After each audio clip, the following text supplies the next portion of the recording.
Hello friends, नमस्कार। Welcome to my channel. बहुत बहुत स्वागत है आप लोगों का हमारे चैनल एजुकेशनल एकेडमी पे। ठीक है, तो चलिए स्टार्ट करते हैं आज का सेशन। ठीक है, तो आज का हमारा पहला क्वेश्चन है कि अबलो नसानी अब ना नसई हो किसकी काव्य पंक्तियां हैं। ठीक है, ये किसकी काव्य पंक्तियां हैं? सूरदास की, तुलसीदास की, रहीमदास की या फिर रस खान की। ठीक है, तो ये तुलसीदास की पंक्तियां हैं। ऑप्शन नंबर बी यहाँ पर क्या हो जाएगा? राइट आंसर हो जाएगा।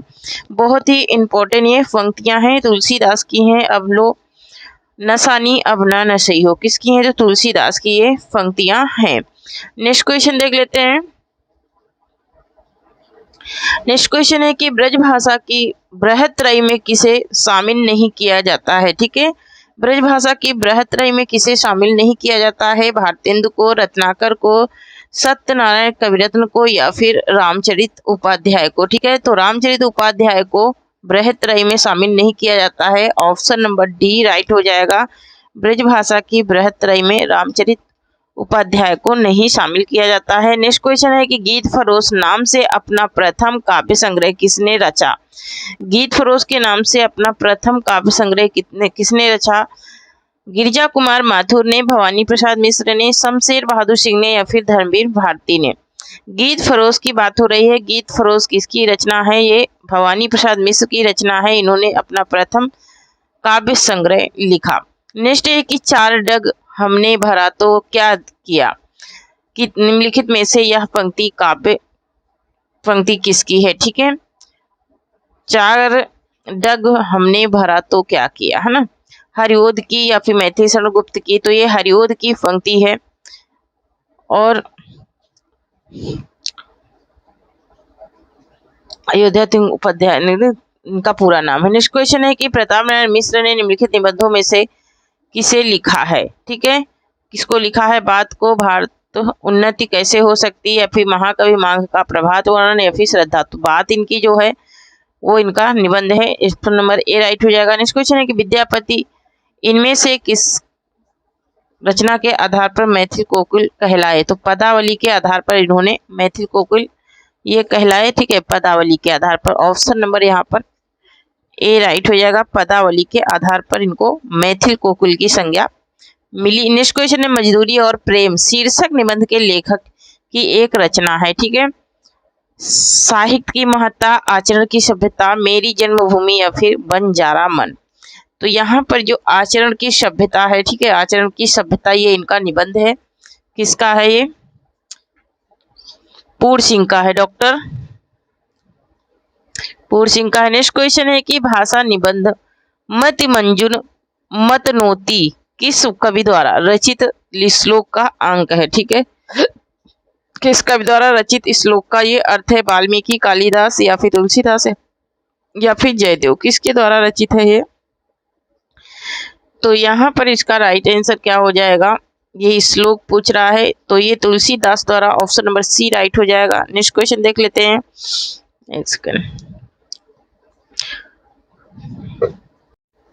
नेक्स्ट क्वेश्चन है प्रसिद्ध समीक्षक रमेश कुंतल मेघ को उनकी किस कृति के लिए वर्ष 2017 का साहित्य अकादमी पुरस्कार दिया गया? ठीक है, तो इनको दिया गया था विश्व मिथिक सारिका के लिए, इनको साहित्य सागर के लिए इनको दिया गया था। ऑप्शन नंबर डी राइट हो जाएगा। लघु मानव की धारणा किसकी प्रवृत्तिगत विशेषता है? ठीक है, लघु मानव की धारणा पूछ रहा है, किसकी प्रवृत्तिगत विशेषता है? नई कविता की है। किसकी है? ये नई कविता की है। ऑप्शन नंबर ए राइट हो जाएगा। नेक्स्ट है कि मैं साहित्य को मनुष्य की दृष्टि से देखने का पक्षपाती हूँ, यह कथन किसने कहा है? ठीक है, तो ये कथन कहने वाले कौन है? ये पूछ रहा है हजारी प्रसाद द्विवेदी, नागेंद्र प्रसाद या फिर आगे। मैं साहित्य को मनुष्य की दृष्टि से देखने का पक्षपाती हूँ। ठीक है, ये कथन किसका है? ये पूछा जा रहा है, तो ये हजारी प्रसाद द्विवेदी का कथन है। ऑप्शन नंबर ए राइट हो जाएगा। नेक्स्ट क्वेश्चन है कि समांतर कहानी के प्रवर्तक हैं। ठीक है, समांतर कहानी के प्रवर्तक कौन है? मोहन राकेश हैं, राजेंद्र यादव हैं, कमलेश्वर हैं या फिर हिमांशु जोशी हैं? तो यहाँ पर इसका राइट आंसर क्या हो जाएगा? यहाँ पर इसका राइट आंसर हो जाएगा हमारा क्या? ऑप्शन नंबर सी हो जाएगा। कमलेश्वर की ये कहानी है। ऑप्शन नंबर सी राइट हो जाएगा। समांतर कहानी ये मोस्ट इंपोर्टेंट है। ठीक है, कमलेश्वर की कहानी है। नेक्स्ट क्वेश्चन है कि जायसी नामक समीक्षा कृति के लेखक हैं। जायसी नामक समीक्षा कृति के लेखक कौन है? शिव सहाय पाठक हैं, विजयदेव नारायण शाही हैं, या फिर वासुदेव शरण अग्रवाल हैं, या फिर रामचंद्र शुक्ल हैं। तो विजयदेव नारायण शाही की ये रचना है। नेक्स्ट क्वेश्चन देख लेते हैं, हिंदी भाषा की मासिक पत्रिका वागार्थ कहाँ से प्रकाशित होती थी? ठीक है, मासिक पत्रिका है और वागार्थ है, ये कहाँ से प्रकाशित होती थी, ये बात पूछी जा रही है। कोलकाता, नई दिल्ली, मुंबई या फिर चंडीगढ़? तो ये कोलकाता से प्रकाशित होती थी। ऑप्शन नंबर ए राइट हो जाएगा। नेक्स्ट क्वेश्चन देख लेते हैं। नेक्स्ट है कि द्वैतवाद किस आचार द्वारा परिवर्तित संप्रदाय है? ठीक है, द्वैतवाद किस आचार द्वारा परिवर्तित संप्रदाय है, ये बात पूछी जा रही है। तो यहाँ पर इसका राइट आंसर क्या हो जाएगा? ऑप्शन नंबर यहाँ पर देखिए, निम्बार्काचार्य, विश्व स्वामी और रामानुजाचार्य, तो मध्वाचार्य द्वारा ये परिवर्तित संप्रदाय है। ऑप्शन नंबर डी राइट हो जाएगा। ठीक है, मध्वाचार्य द्वारा परिवर्तित संप्रदाय है। नेक्स्ट क्वेश्चन देख लेते हैं। नेक्स्ट है हमारा कि पंच पांडव चरित्र रास के रचयिता हैं। ठीक है, पंच पांडव चरित्र रास के रचयिता कौन है? सालभद्र सूरी हैं, आशुग हैं, या फिर नरपति नाल हैं, या फिर दलपत विजय है। पंच पांडव की बात हो रही है, पंच पांडव रास की बात हो रही है, इसके रचयिता कौन है, ये बात पूछी जा रही है। तो यहाँ पर इसका राइट आंसर क्या हो जाएगा? तो यहाँ पर इसका राइट आंसर हो जाएगा ऑप्शन नंबर ए, सालिभद्र सूर्य की है। ठीक है, नेक्स्ट क्वेश्चन है कि वीरता जब भागती है तो अपने पीछे राजनीति के छल छिद्र की धूल उड़ाती है, उपयुक्त कथन प्रसाद के किस नाटक का है? ठीक है, और जो लोग अभी तक सेशन को शेयर नहीं करे हैं शेयर कर दीजिए। ठीक है, और जो लोग चैनल से नहीं जुड़े हैं जुड़ जाइए। ठीक है, तो ये ऑप्शन नंबर डी राइट हो जाएगा। इसका ध्रुव स्वामी का ये क्या है? ध्रुव स्वामी जो नाटक है उसी का ये कथन है, प्रसाद का ध्रुव स्वामी नाटक। ठीक है, तो ध्रुव स्वामी नाटक का ये कथन है। नेक्स्ट क्वेश्चन देख लेते हैं। नेक्स्ट है हमारा कि इनमें से कौन सा कवि नकेनवाद से जुड़ा है? ठीक है, नकेनवाद से जुड़ने वाला कवि कौन सा है? केसरी कुमार है, केदारनाथ सिंह है, नरेश मेहता है, या फिर केदारनाथ अग्रवाल है। ठीक है, तो यहाँ पर इसका राइट आंसर क्या हो जाएगा?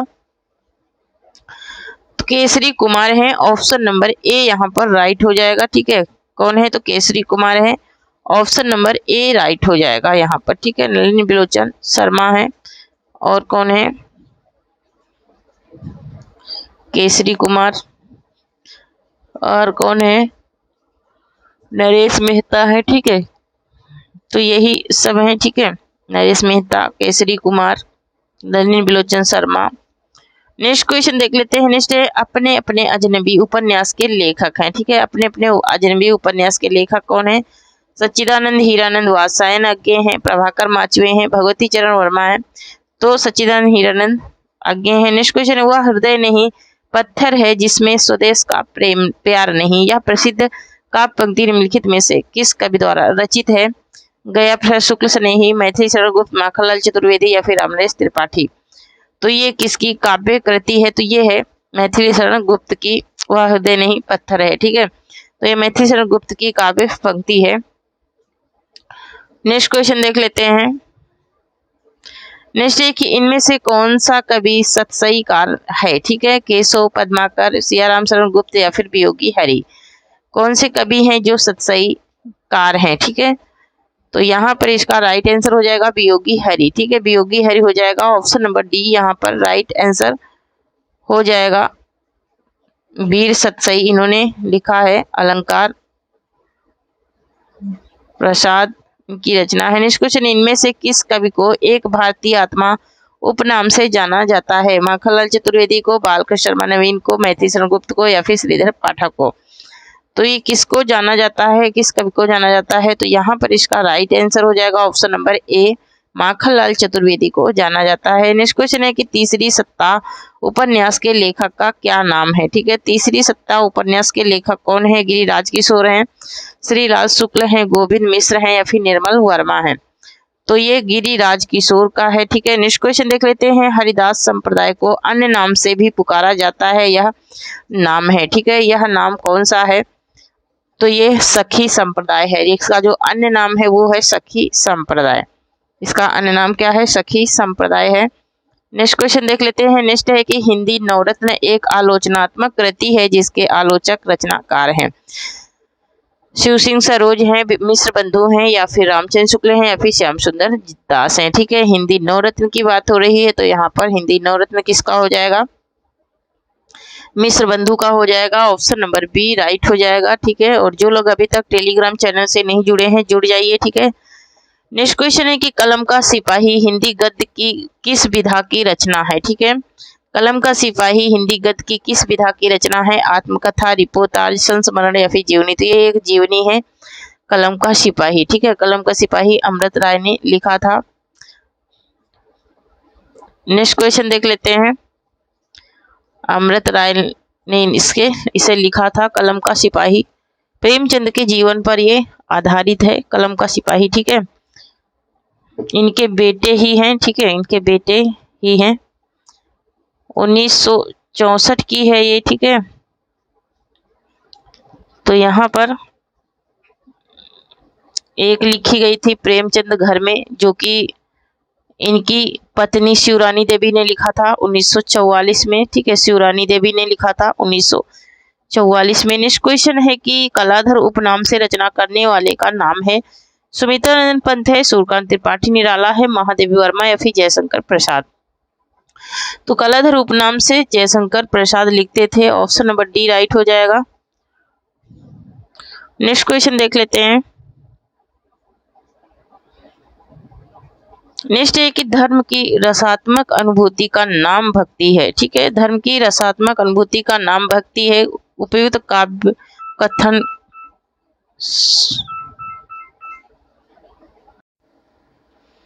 तो ये मानस की धर्म भूमि का है। ठीक है, नेक्स्ट क्वेश्चन है भविष्य कहा किसकी रचना है? राम सिंह की, देवसेन की, धनपाल की, फिर पुष्पदंत की? किसकी रचना है? तो ये धनपाल की रचना है। ऑप्शन नंबर सी राइट हो जाएगा। नेक्स्ट क्वेश्चन है कि भारत दुर्दशा के रचनाकार हैं? तो भारत दुर्दशा किसकी रचना है? यहाँ पर ऑप्शन नंबर सी राइट हो जाएगा। भारतेंदु हरिश्चंद्र की ये रचना है। ठीक है, और जो लोग टेलीग्राम चैनल से नहीं जुड़े हैं जुड़ जाएं, क्योंकि वहां से आप लोगों को पीडीएफ्स मिल जाएंगे।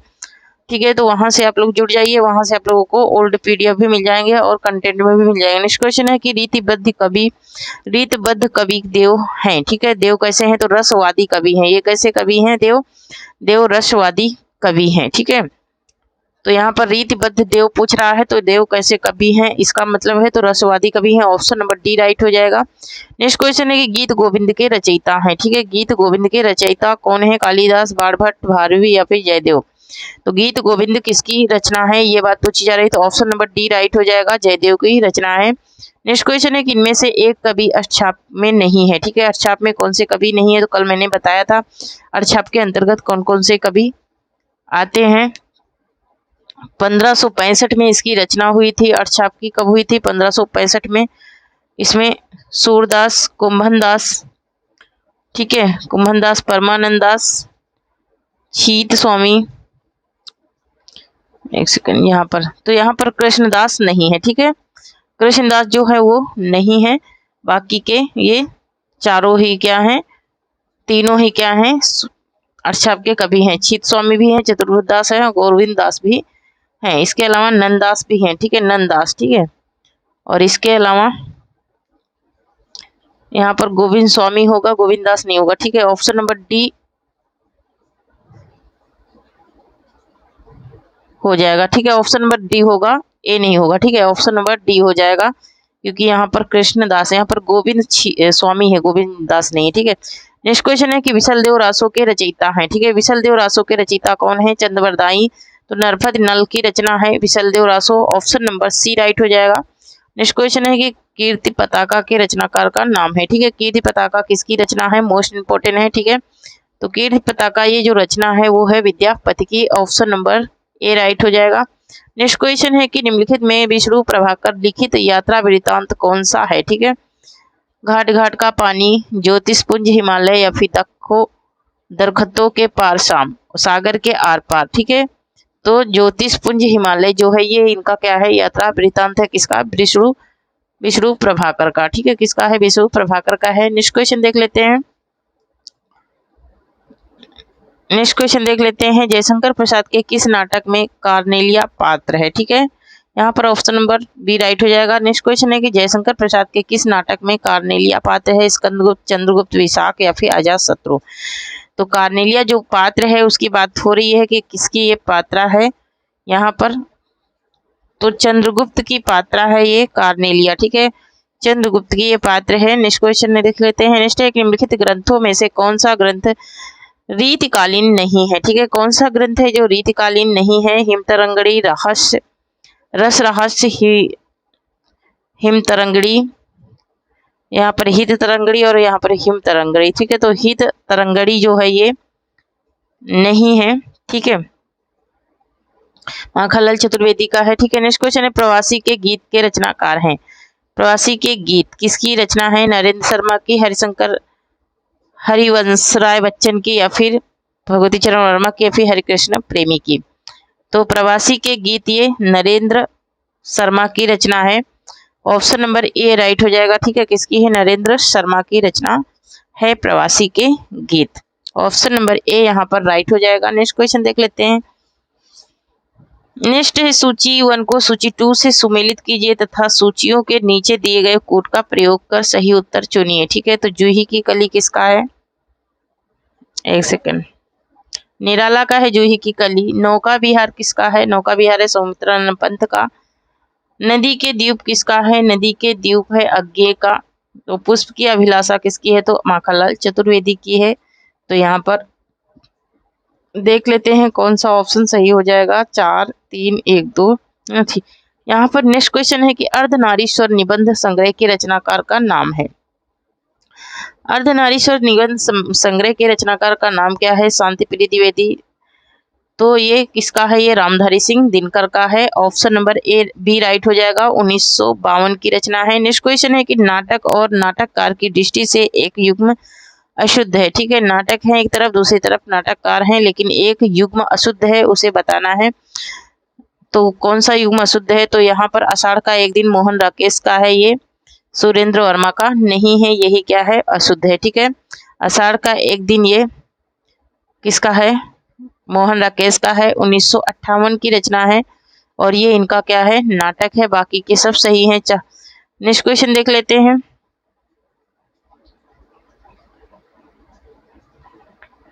नेक्स्ट है कि ब्रज भाषा का विकास किस अपभ्रंश से हुआ है, ठीक है, ब्रज भाषा का विकास जो है वो किस अपभ्रंश से हुआ है? तो ये सौरसेनी अपभ्रंश से हुआ है। किससे हुआ है? सौरसेनी अपभ्रंश से हुआ है। नेक्स्ट क्वेश्चन है कि ब्रजबुल का संबंध है। ब्रजबुल का संबंध किससे है? तो ये बंगाल से है, ठीक है। ऑप्शन नंबर ए राइट हो जाएगा। नेक्स्ट है कि पश्चिमी हिंदी की सर्वाधिक प्रमुख बोली इनमें से कौन है, ठीक है। तो पश्चिमी हिंदी की सर्वाधिक प्रमुख बोली जो है वो है क्या? यहाँ पर तो सर्वाधिक प्रमुख बोली जो है पश्चिमी हिंदी की वो बात पूछी जा रही है। तो ब्रजभाषा, डुनंडी, या फिर बुंदेली, या फिर बांगरू, कौन सी है सर्वाधिक प्रमुख बोली, ठीक है। प्रमुख बोली में इसमें आता है ब्रज भाषा, ठीक है, ब्रज भाषा आती है। ऑप्शन नंबर ए राइट हो जाएगा, ब्रज भाषा आती है। नेक्स्ट क्वेश्चन है कौरवी भाषा का उदय किससे हुआ है, ठीक है।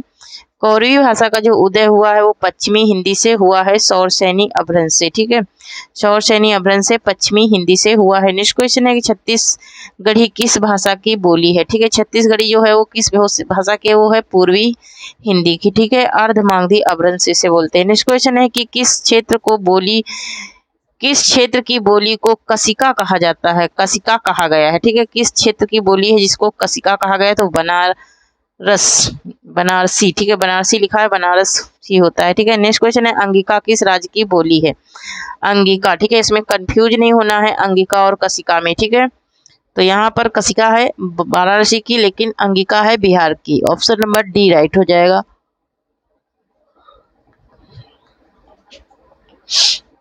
नेक्स्ट क्वेश्चन देख लेते हैं। 14 सितंबर 1949 को भारतीय संविधान सभा ने हिंदी को भारत संघ की कौन सी भाषा का दर्जा दिया? तो इन्होंने राजभाषा का दर्जा दिया है।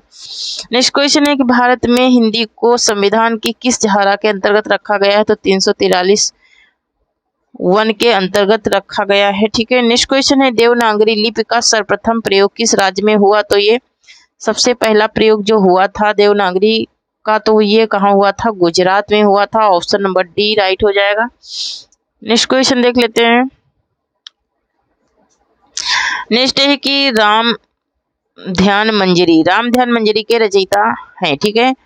राम ध्यान मंजरी के रचयिता हैं स्वामी अग्रदास। ठीक है, कौन है? तो स्वामी अग्रदास हैं राम ध्यान मंजरी। ठीक है, नेक्स्ट क्वेश्चन देख लेते हैं। निम्नलिखित में से कौन सा खंड काव्य राम नरेश त्रिपाठी का नहीं है? ठीक है, राम नरेश त्रिपाठी का नाहुस नहीं है। ऑप्शन नंबर डी राइट हो जाएगा। मिलन, पथिक और स्वप्न है, लेकिन नाहुस इनका नहीं है। 1918 में मिलन, 1920 में पथिक, 1929 में स्वप्न। ठीक है, नेक्स्ट क्वेश्चन देख लेते हैं। बालकृष्ण भट्ट द्वारा रचित उपन्यास है। ठीक है, बालकृष्ण भट्ट द्वारा रचित उपन्यास कौन सा है? धूर्त, रसिक लाल, श्यामा स्वप्न, या फिर निसहाय हिंदू, या फिर 100 अजान एक सुजान, है ना। तो 100 अजान एक सुजान इनका क्या है? उपन्यास है। नेक्स्ट है कि अपनी खबर किस लेखक की आत्मकथा है? ठीक है, अपनी खबर जो है ये किस लेखक की आत्मकथा है? पांडे बेचैन शर्मा उग्र की ये आत्मकथा है अपनी खबर। नेक्स्ट क्वेश्चन है, दिए गए विकल्पों में से कौन सा अतुल का पर्याय समानार्थी शब्द नहीं है? ठीक है, तो कौन सा अतुल का? अनल जो है ये अतुल का नहीं है। अनल किसका होता है? तो अनल आग का होता है। नेक्स्ट क्वेश्चन है कि निम्न में से कौन सा शब्द अनेकार्थक है? ठीक है, अनेकार्थक है, जिसके अनेक अर्थ निकलते हैं उसे अनेकार्थक शब्द कहते हैं। तो यहाँ पर अंबर जो है ये अनेकार्थक शब्द है। ठीक है, अंबर जो है अनेकार्थक शब्द है। नेक्स्ट क्वेश्चन है कि कूलन में, केल में, कछरन में, कुंजन में, क्यारिन में, कलित, कलीन, किलकत है, इस काव्य पंक्ति में कौन सा अलंकार है ना? तो यहाँ पर अनुप्रयास अलंकार है, क्योंकि यहाँ पर का की आवृत्ति बार बार हुई है। ठीक है, का की आवृत्ति बार बार हुई है, इसलिए यहाँ पर अनुप्रयास अलंकार हो जाएगा। नेक्स्ट क्वेश्चन है कि मुदित मनोहर श्याम मानस देखा पंक्ति में अलंकार है, तो अनुप्रयास अलंकार है। नेक्स्ट क्वेश्चन देख लेते हैं। नेक्स्ट निम्नलिखित में से शुद्ध वर्तनी कौन सी है? ठीक है, शुद्ध वर्तनी की बात हो रही है, तो शुद्ध वर्तनी इसमें कौन सी हो जाएगी? अनाधिकार, अनाधिकार हो जाएगी यहाँ पर शुद्ध वर्तनी। ऑप्शन नंबर ए राइट हो जाएगा। नेक्स्ट है कि कलि कुटिल जीव निस्तार हित वाल्मीकि तुलसी भयो कथन किसका है? ठीक है, ये कथन किसका है? रामचंद्र दास का, नाभादास का, या फिर रघुवर दास का, या फिर हरि राम व्यास का। ठीक है, तो ये नाभा दास का कथन है। ऑप्शन नंबर बी राइट हो जाएगा यहाँ पर। कलि कुटिल जीव निस्तार ये किसका कथन है? तो ये है नाभा दास का कथन है। ठीक है, नेक्स्ट क्वेश्चन देख लेते हैं। नेक्स्ट क्वेश्चन है, खेती न किसान को, भिखारी को न भीख बलि, बनिक को न बाजी न बनिजा, न चाकर को चकारी, न चाकर को चकारी पंक्ति तुलसी की किस कृति से संबंधित है? ठीक है, ये तुलसी की किस कृति से संबंधित है? तो ये कवितावली से संबंधित है। ऑप्शन नंबर बी राइट हो जाएगा। नेक्स्ट क्वेश्चन है, जहांगीर जस चंद्रिका रचना किसकी है? ठीक है, जहांगीर जस चंद्रिका ये किसकी रचना है ये पूछ रहा है, तो ये केशवदास की रचना है। ऑप्शन नंबर बी ए राइट हो जाएगा। नेक्स्ट क्वेश्चन है, निम्न में से वर्तनी की दृष्टि से अशुद्ध शब्द है? ठीक है, अशुद्ध शब्द पूछ रहा है, तो यहाँ पर प्रामाणिक जो है ये अशुद्ध है। नेक्स्ट क्वेश्चन है, संज्ञा का भेद नहीं होता है? ठीक है, संज्ञा का कौन सा भेद नहीं होता है? तो यहाँ पर ऑप्शन नंबर सी राइट हो जाएगा। यहाँ पर जो निजवाचक है ये सर्वनाम है, ये संज्ञा का भेद नहीं है। ठीक है, सर्वनाम का भेद है। Option number C. ठीक है,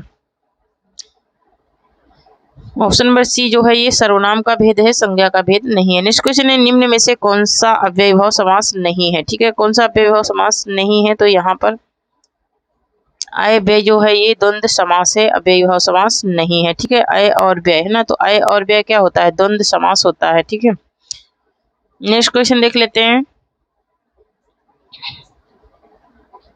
नेक्स्ट है, पानी शब्द का वचन क्या है? ठीक है, पानी शब्द का एक वचन है। ठीक है, एक वचन है। ऑप्शन नंबर ए राइट हो जाएगा। नेक्स्ट है कि निम्न में कौन सा शुद्ध विशेषण है? ठीक है, कौन सा शब्द विशेषण है? ठीक है, निम्न में से कौन सा शब्द विशेषण है? तो चमकीला जो है ये विशेषण है, लिखना क्रिया है, घर संज्ञा है और आगरा भी संज्ञा है। नेक्स्ट क्वेश्चन है, स्वर संधि का उदाहरण है। स्वर संधि का उदाहरण कौन सा है? यहाँ पर ये पूछ रहा है कि स्वर संधि का कौन सा उदाहरण है? तो उ आ इ आई। ठीक है, तो आ यहाँ पर अव अनवय हो जाएगा। क्या हो जाएगा? अनन्वय हो जाएगा, अनन्वय हो जाएगा ये स्वर संधि का उदाहरण। नेक्स्ट है कि स्वर संधि में किसका मेल होता है? ठीक है, तो स्वर संधि में स्वरों का मेल होता है। ठीक है, किसका मेल होता है? स्वरों का मेल होता है। नेक्स्ट क्वेश्चन है कि किस स्वर के उच्चारण में दीर्घ स्वर से भी अधिक समय लगता है? ठीक है, तो दीर्घ स्वर से भी अधिक समय किस स्वर के उच्चारण में लगता है? तो प्लुप्त स्वर के उच्चारण में दीर्घ स्वर से भी अधिक समय लगता है। नेक्स्ट क्वेश्चन देख लेते हैं। निश्चय है कि हिंदी स्वरों का वर्गीकरण जब जीभ के भाग के आधार पर किया जाता है तो निम्नलिखित में से कौन सा भेद इसके अंतर्गत नहीं आता है? ठीक है, जब जीभ के आधार पर किया जाता है तो जीभ के आधार पर करने पर कौन सा ये भाग नहीं आता है, ये पूछ रहा है। तो यहाँ पर वृत्ति जो विवृत स्वर है, ये विवृत स्वर जो है वो नहीं आता है। ऑप्शन नंबर डी राइट हो जाएगा, विवृत नहीं आता है। ठीक है, विवृत स्वर नहीं आता है इसके अंतर्गत। ठीक है, नेक्स्ट क्वेश्चन है। हिंदी में कारक के विभक्तियों सहित कितने भेद माने जाते हैं? ठीक है, कारक में विभक्तियों सहित 8 भेद माने जाते हैं। ठीक है, कितने भेद माने जाते हैं? 8 भेद माने जाते हैं। ऑप्शन नंबर ए राइट हो जाएगा। नेक्स्ट क्वेश्चन देख लेते हैं। नेक्स्ट है कि अपहरण में उपसर्ग है। ठीक है, अपहरण में कौन सा उपसर्ग है ये पूछा जा रहा है। तो अप उपसर्ग है, ऑप्शन नंबर डी राइट हो जाएगा। नेक्स्ट क्वेश्चन है कि अनु उपसर्ग से बना शब्द है। अनु उपसर्ग से बना शब्द कौन सा है? तो अनुच्चर है, अनु उपसर्ग से बना शब्द। नेक्स्ट क्वेश्चन है अर्थ के आधार पर वाक्यों के भेद बताइए। ठीक है, अर्थ के आधार पर पूछ रहा है। तो अर्थ के आधार पर कितने वाक्य होते हैं? ठीक है, क्योंकि रचना के आधार पर कितने होते हैं? 3 होते हैं। तो अर्थ के आधार पे 8। ठीक है, रचना के आधार पर 3, तो अर्थ के आधार पर 8, तो 5 3 8 ऐसे भी जोड़ के बना सकते हैं। ठीक है, तो यहाँ पर देखिए विधानार्थक वाक्य है ना, प्रश्नार्थक वाक्य, आज्ञार्थक वाक्य, और कौन सा आज्ञार्थक वाक्य, और कौन सा संदेश वाचक वाक्य, और क्या इच्छावाचक वाक्य है ना, इच्छावाचक वाक्य, और क्या तो विधानार्थक वाक्य, संदेशार्थक वाक्य और विस्मयार्थक वाक्य है ना। तो ये 8 वाक्य होते हैं ना, विस्मयार्थक वाक्य, ये 8 वाक्य होते हैं। नेक्स्ट क्वेश्चन, अग्रज का सही विलोम होता है। ठीक है, तो अनुज होता है अग्रज का सही विलोम। नेक्स्ट क्वेश्चन, हिंदी में कुल कितने सर्वनाम है? तो हिंदी में टोटल 11 सर्वनाम है। कितने सर्वनाम है? टोटल 11 सर्वनाम है हिंदी में। ठीक है, तो हिंदी में टोटल कितने सर्वनाम है? 11 सर्वनाम है हिंदी में। यह वह ये वे मैं हूँ मैं तू आप, ठीक है, क्यों कोई कैसे कई क्या, ये सब क्या है? ये सर्वनाम है। ठीक है, तो यही होते हैं 11 सर्वनाम। नेक्स्ट है कि अनुरूप में कौन सा समास है? तो अनुरूप में कौन सा समास है? तो अव्ययी भाव समास है। ऑप्शन नंबर यहाँ पर सी राइट हो जाएगा। ठीक है, ऑप्शन नंबर सी राइट हो जाएगा। तो थैंक यू फ्रेंड्स, आज के लिए इतना ही। तब तक के लिए जय हिंद, जय भारत। जो लोग टेलीग्राम से नहीं जुड़े हैं जुड़ जाए। ठीक।